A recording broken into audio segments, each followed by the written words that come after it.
দেৱজিৎ শৰ্মা যিজন আছে তেখেত আচলতে ঠিকাভিত্তিক শিক্ষকে আছিলে, কিন্তু তেখেতৰ কোনো ঘৰত কোনো তেনেকুৱা ইনকাম কৰিব পৰা মানুহ নাই। তেওঁৰ পত্নীয়ে কোনো ধৰণৰ চাকৰি নকৰে। আপোনালোক কিবা চাকৰি দিয়া উত্তীৰ্ণ যেতিয়া নিশ্চিতভাৱে তেওঁ আমাৰ খুব সোনকালে নতুন বিজ্ঞাপন ওলাব। তাৰ উপৰিও মই গোটেই কথাখিনি মন্তব্যটো শুনি ল'লে আৰু ডিচেম্বৰ মাহৰ ভিতৰত শিক্ষক নিযুক্তিৰ বিজ্ঞাপন ওলোৱাৰ পূৰ্ণ সম্ভাৱনা আছে।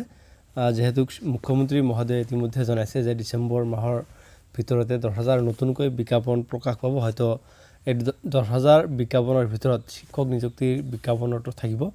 আৰু এই ভিডিঅ'টোৰ জৰিয়তে সকলো টেট উত্তীৰ্ণ প্ৰাৰ্থীক অনুৰোধ জনাইছোঁ যাতে সকলোৱে আগবাঢ়ি আহি শিক্ষামন্ত্ৰী আৰু মুখ্যমন্ত্ৰী মহোদয়ক লগ কৰি ৰিকুৱেষ্ট কৰে যাতে ডিচেম্বৰ মাহৰ ভিতৰতে বিজ্ঞাপনটো প্ৰকাশ পায় আৰু পদৰ সংখ্যা যাতে অলপ বেছিকৈ দিয়ে।